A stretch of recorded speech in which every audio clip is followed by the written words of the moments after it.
You think you can read people. You watch their arms cross and decide they're defensive. You notice they lean in and assume they're interested. You catch a micro-expression and congratulate yourself for spotting a lie. Meanwhile, the woman across from you has already mapped your insecurities, calibrated her responses to your needs, and is 3 moves ahead in a game you don't even know you're playing. You're not reading people, you're being read. And the gap between what you think you see and what's actually happening is where you lose money, respect, and power. Every single day, you interact with people who manage the information you receive like stage directors, controlling what the audience sees. They smile when strategy demands it. They reveal vulnerability as a calculated play. They mirror your energy not because they feel it, but because they know it disarms you. And you're sitting there analyzing their eyebrow movements, thinking you've cracked some psychological code you learned from a 10-minute YouTube video. The truth is more surgical than that. The people who actually hold leverage don't reveal themselves through nervous tics. They reveal themselves through patterns you're not trained to see. Someone understood this asymmetry 5 centuries ago, and his name appears in every conversation about power for a reason. Picture this. You're in a meeting.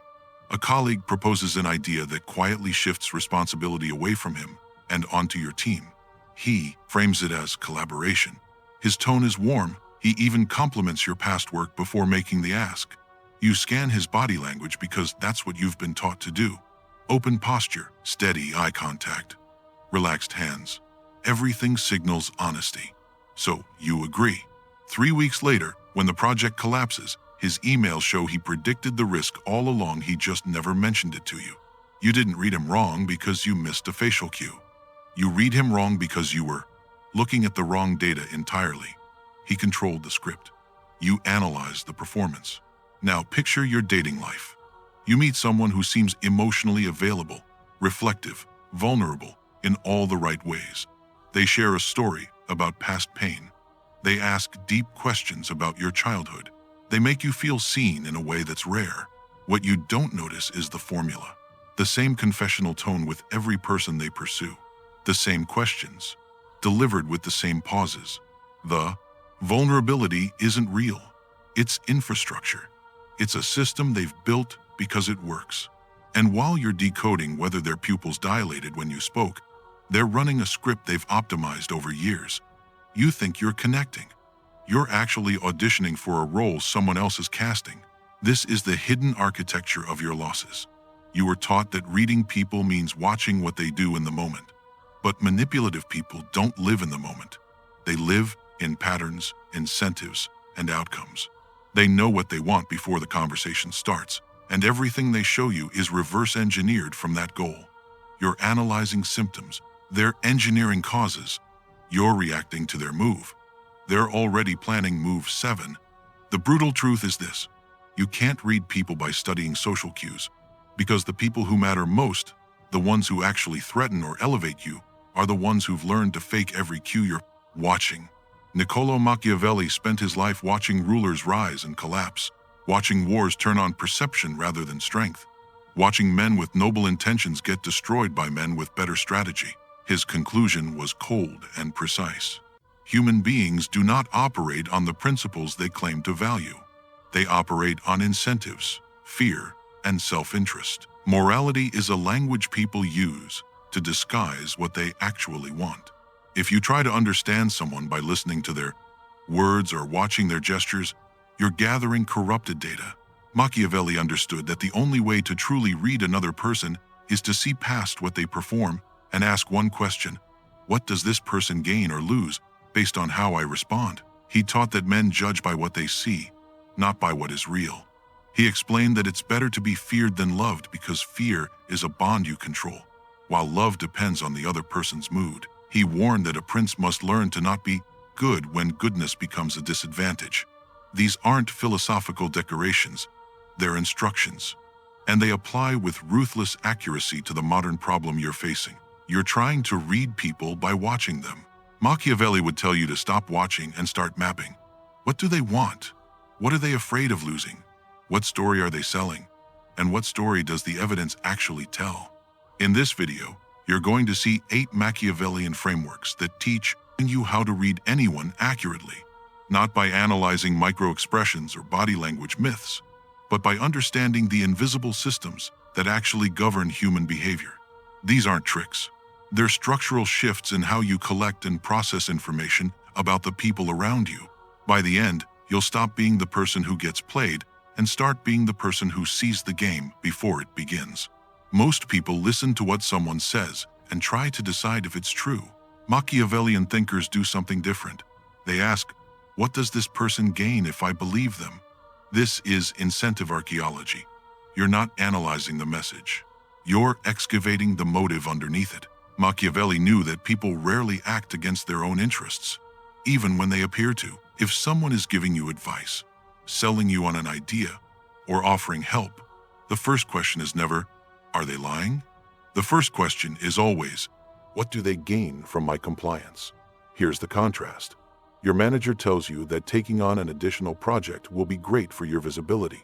Old you listens to his tone, watches his face, tries to gauge sincerity. You see warmth and confidence, so you say yes. 3 months later, the project is a political minefield he wanted off his desk, and your reputation takes the hit while his stays clean. You didn't read him wrong because you missed a signal. You read him wrong because you never asked what he gained by offloading that work onto you. Now imagine the same conversation, but this time you pause and think, if I take this project, what does he avoid? What does he protect? What does he gain if it succeeds? And what does he avoid if it fails? Suddenly the data changes. You're not reading his face. You're reading his incentive structure. And that structure tells you everything his smile was designed to hide. Strategic instruction. Before you respond to anyone's request, proposal, or advice, stop, write down one sentence. If I do what they're asking, they gain. If you can't fill in that blank with something concrete, you don't have enough information to make the decision. Delay. Ask clarifying questions. Map the incentives first. Decide second. Machiavelli studied history because he knew that human nature doesn't change. People repeat patterns. If someone behaved a certain way under pressure before, they'll behave that way again. If someone betrayed a partner when it was advantageous, they'll betray you when the same conditions appear. You're trying to read people by analyzing them in isolated moments. That's snapshot analysis. It's weak. What you need is pattern recognition. Machiavelli would tell you, don't trust what someone does once. Trust what they do repeatedly when they think no one important is watching. Here's the scene. You're considering a business partnership with someone who's charming, responsive, and enthusiastic in every meeting with you. Old, you takes that data and decides he's trustworthy. New, you does something different. You watch how he treats the waiter during lunch. You notice how he talks about a former partner who's no longer useful to him. You ask around and find out he's burned 2 people in similar deals when the incentives shifted. Suddenly, you're not reading his behavior toward you. You're reading his pattern with people in general, and that pattern shows you what his charm actually is. A tool he uses when he needs something, not a reflection of who he is. Now, contrast that with your own behavior. You get a text from someone asking for a favor. Old you responds immediately, trying to read the tone of the message. New you scrolls up and looks at the last 10 interactions. You see a pattern. They reach out when they need something and go silent when they don't. You're not reading one message. You're reading a system, and that system tells you exactly how they see you. As a resource, not a relationship. Armed with that data, you don't respond emotionally. You respond strategically. Maybe you help, but you set a boundary. Maybe you don't help at all. Either way, you made the decision based on evidence, not performance. Strategic instruction. For anyone who has significant influence over your money, time, or reputation, keep a record, not of what they say, but of what they do when the stakes are low and you're not the priority. Patterns under low pressure predict behavior under high pressure. If someone is cruel to people who can't help them, they'll be cruel to you the moment you stop being useful. Machiavelli taught that a prince must be a master of appearances. People can only manipulate what they can see. If they don't know what you want, what you fear, or what you're planning, they can't engineer a strategy against you. Most people hemorrhage information. They overshare when they're nervous. They explain themselves when questioned. They reveal their goals, fears, and weaknesses because they think transparency builds trust. It doesn't. It builds leverage for the other side. The Machiavellian framework here is simple. You can't read someone who controls what you're allowed to see, and you can't be read if you do the same. Old you is on a date. The conversation turns to your career. You're proud of a recent success. So you explain it in detail, the strategy, the risk, the reward, even your moment of doubt before you committed. You think you're being authentic. What you actually did is hand them a map of your insecurities, your risk tolerance, and your need for validation. Now they know exactly how to position themselves. If they're strategic, they'll mirror your ambition. They'll validate your doubt. They'll make you feel like they're the only person who truly understands the pressure you're under. You think you found connection. You've actually found someone who knows how to replay your confession back to you as intimacy. New you handles the same moment differently. They ask about your work. You give a 2-sentence answer that's accurate but shallow. Then you redirect. What about you? What's the hardest part of what you do? Now you're gathering data while protecting yours. You're not being cold. You're being intelligent. If they push for more details about your win, you smile and say, "It's still unfolding. I'll know more in a few weeks." You've created opacity. They can't map you because you didn't hand them the blueprint. And while they're trying to figure out what you care about, you're watching how they respond to not getting what they wanted. That response, frustration, charm, indifference, is the real data. Strategic instruction. In any high-stakes conversation, reveal 30% less than you want to. If someone asks a direct question about your plans, goals, or vulnerabilities, give them a surface answer and redirect. Watch how they handle not getting full access. People who respect boundaries will adjust. People who see you as a target will push harder. That push is the read. Machiavelli believed that a ruler's greatest weakness was his emotions, because emotions make you predictable. If someone knows you fear rejection, they can threaten to leave. If they know you crave approval, they can withhold it. If they know you're angry, they can provoke you into a mistake. Emotional detachment doesn't mean you stop feeling. It means you stop letting feelings make decisions for you. When you detach, you see the situation as data instead of drama. And data can be read. Drama can only be survived. Old you gets a message from a friend accusing you of being distant. The tone is hurt, maybe even angry. Immediately, you feel guilt. You start drafting a long apology, explaining that you've been busy, that you didn't mean to neglect them. You send it. They respond with more complaints. Now you're defending yourself. The conversation spirals. You end the day exhausted, questioning whether you're a bad friend. What you didn't see is that they were testing your boundaries. The accusation wasn't about your behavior. It was about whether they could trigger guilt and pull you back into a dynamic where they control your time. New you gets the same message. This time, you pause. You don't react from guilt. You detach and ask, what does this person gain if I respond with an apology?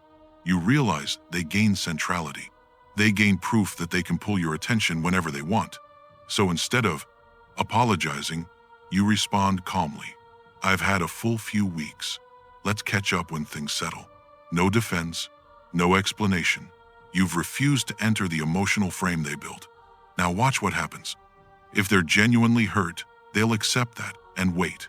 If they're manipulative, they'll escalate more accusations, more drama. That escalation is your read. It tells you they weren't seeking connection. They were seeking control. Strategic instruction. When someone tries to provoke an emotional reaction from you, guilt, anger, fear, delay your response by 2 hours minimum. Write your emotional response in a draft. Then delete it. Write a second response from a place of detachment. Then decide if you even need to respond at all. Most manipulation dies in the space between stimulus and reaction. Machiavelli wrote that people see what you show them, not what you are. The logical extension of that insight is this. If someone is performing a specific identity for you, they're doing it because it serves a goal. Your job is to reverse engineer the performance. Ask yourself, what is this person trying to make me believe about them, and why would they need me to believe that? The gap between the performance and the goal is where the truth lives. You're interviewing a potential hire. They present themselves as humble, eager to learn, deeply motivated by the mission of your company. Old you is impressed. They said all the right things. You hire them. 2 months later, they're entitled resistant to feedback and clearly using your company as a resume line while they hunt for something better. You didn't read them wrong because they lied. You read them wrong because you accepted the performance without asking why they needed to perform humility in the first place. Someone truly humble doesn't need to announce it. New you handles the same interview differently. They perform humility, but instead of accepting it, you reverse engineer it. You ask yourself, if they're emphasizing how eager they are to learn, what are they trying to preempt? Maybe they lack experience and they know it. Maybe they've been called arrogant before. So you test it. You give them a piece of critical feedback during the interview, something small. If their humility is real, they'll absorb it gracefully. If it's performance, they'll get defensive or try to reframe the feedback as a misunderstanding. That reaction, not their initial claim, is the data that matters. Strategic instruction. Whenever someone emphasizes a trait about themselves, assume it's strategic and test it. If they say they're honest, watch how they handle being caught in a small inconsistency. If they say they're loyal, see how they talk about people who are no longer useful to them. The test reveals whether the trait is real or whether it's simply the mask they need you to see. Machiavelli understood that power is relational. It's not about what you have. It's about what the other person needs from you and what you need from them. If they need you more than you need them, you hold leverage. If the reverse is true, they do. Most people never audit this. They assume relationships are equal, or they hope goodwill will balance things out. It won't. People act according to leverage, not affection. If you want to read someone's future behavior toward you, map the leverage structure first. Old you stays in a romantic relationship where you're always the one initiating plans, always the one apologizing, always the one adjusting. You tell yourself they're just less expressive, or they're going through something, or they'll change once things calm down. What you're missing is the leverage audit. They don't initiate because they don't have to. You've made it clear through your behavior that you'll stay regardless. They hold leverage. You hold hope. And hope is not a strategy. New, you runs the audit 6 months earlier. You notice the imbalance and you test it.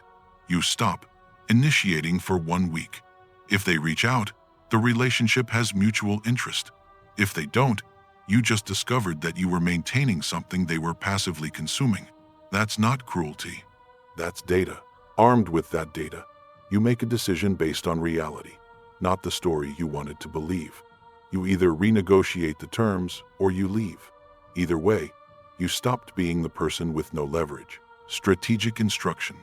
For every significant relationship in your placed, life professional, romantic, social, write down 2 columns. Column 1, what I provide them. Column 2, what they provide me. If column 1 is consistently heavier, you're in a leverage deficit.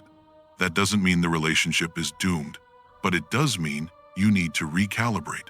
Stop overinvesting. Create scarcity. Watch how they respond when you're no longer the sure thing. Machiavelli knew that silence is a weapon. Most people are uncomfortable with it, so they fill it. And when they fill it, they reveal things they didn't plan to reveal. You're used to filling silence because you think it makes you likable, or because you're nervous, or because you want to seem engaged.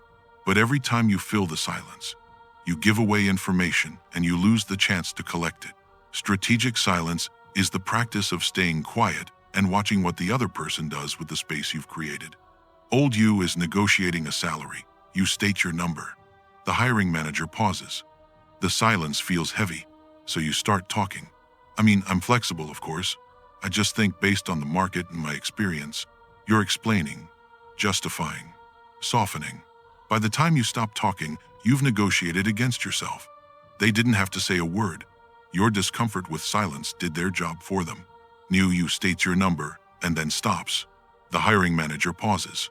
You let the pause sit. 5 seconds. 10 seconds. They break first. That's higher than we were expecting. You still don't speak. Now they're the one filling the silence. We were thinking closer to X, but maybe we can look at the bonus structure. You didn't concede. You didn't over-explain. You created a void, and they filled it with compromise. That's not manipulation. That's understanding that the person who speaks first after the stakes are set usually loses. Strategic instruction.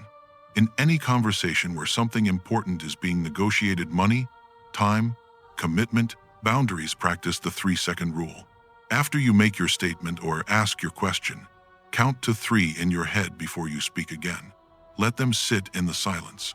If they're uncomfortable, they'll reveal it. If they're calculating, you'll see them think. Either way, you learn more in those 3 seconds than you would in 3 minutes of you talking. Machiavelli taught that a prince must always be prepared to act ruthlessly if his survival demands it. He must love the state more than any individual within it.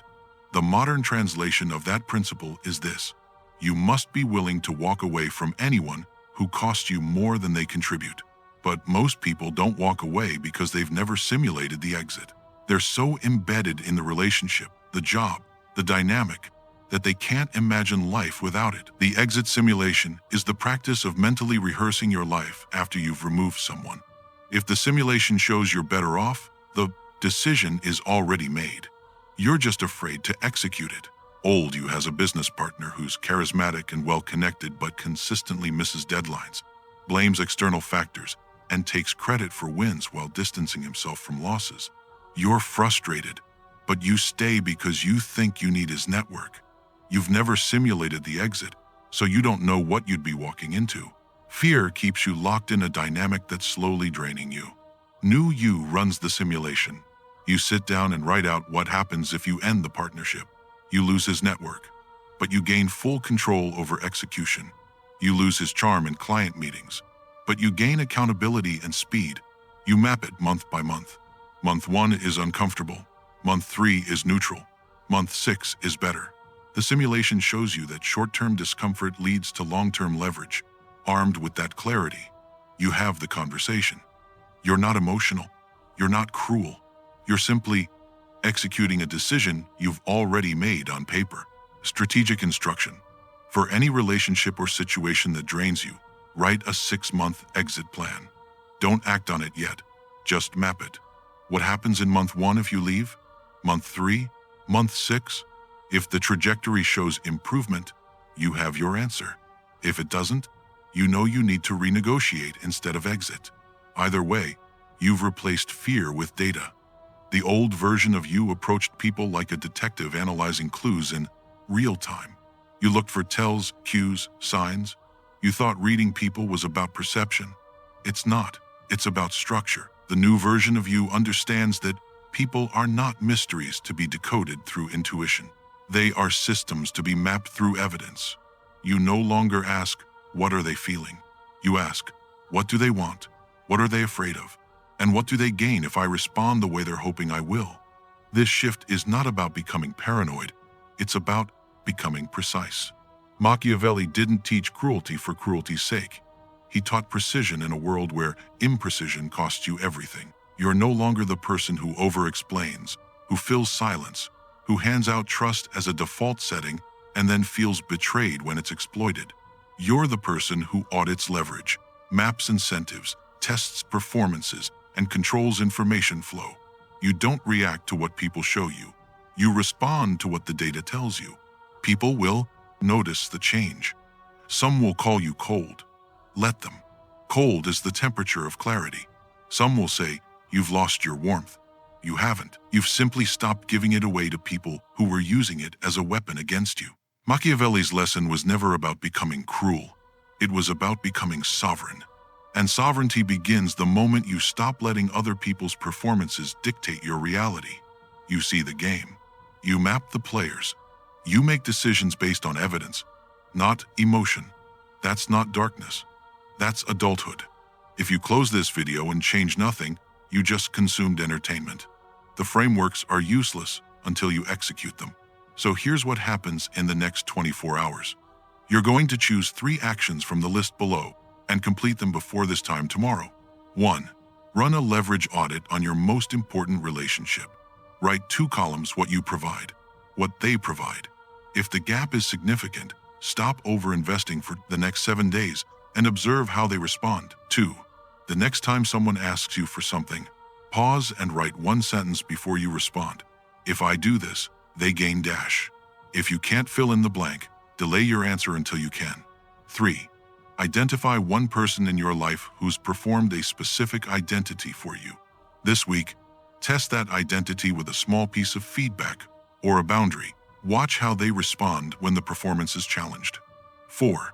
In your next high-stakes conversation, practice strategic silence. After you make your point, count to 3 before you speak again. Let them fill the void. 5. Write a 6-month exit simulation for one relationship or situation that drains you. You don't have to act on it yet. Just map what your life looks like if you remove it. Pick 3. Execute them. Don't announce them. Don't post about them. Just do them and watch what changes. Machiavelli's principles don't work because they're moral. They work because they're accurate. You're not learning how to be a villain. You're learning how to stop being a target. If you want more modern problems dissected through Machiavelli's lens, subscribe and turn on notifications. The next video drops in 3 days, and it will show you something even darker: how to rebuild yourself after betrayal without becoming bitter. Now go. You have 24 hours